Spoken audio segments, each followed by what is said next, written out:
The story of how Ivonne Jensen and Alma B. Rigby met and got married. Taken from Ivonne's autobiography that she wrote in 1983 and told by Sarah Rigby Webb in 2011. The story starts when Ivonne joins Waves in 1943. I was assigned to the Naval Training and Distribution Center at Shoemaker, California, in the 12th Naval District. My duty station at Shoemaker was in the Mechanical Records Section, the forerunner to computers, working directly for Lieutenant V.E.C. Mason. One day, while I was working in the office, the mail was delivered and I was handed a letter from someone I had never heard of before. I read the letter eagerly and found it to be from a young man who was out in the Pacific Isles and who introduced himself as Alma B. Rigby of Logan, Utah, formerly of Aberdeen, Idaho. He said he had heard about me but gave no hint of who it was that had told him about me.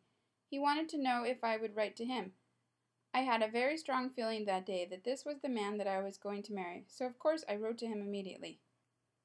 I also had a good idea who Alma had been talking to because he had the same APO number as one Lawrence Johnson, whom I met in Boise when he was at Gowen Field and who I had sent the M-Men and Gleaner letters from the First Ward. The second letter I received from Alma confirmed that fact. Alma and I wrote more and more often and had quite a romantic going.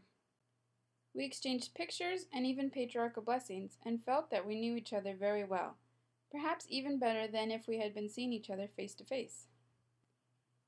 One day in August 1945, I received a letter from Alma that ended with a proposal of marriage.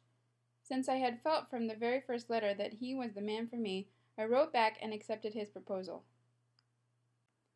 The war soon ended, and we hoped to be able to get together and further our plans for marriage and a home. But it wasn't until January 9, 1946, that Alma was released from the Army. I got a leave as soon as possible, and on January 16th got on a bus for Salt Lake City, where Alma was to meet me. I literally came home on a blind date to get married. It sounds pretty bold, doesn't it?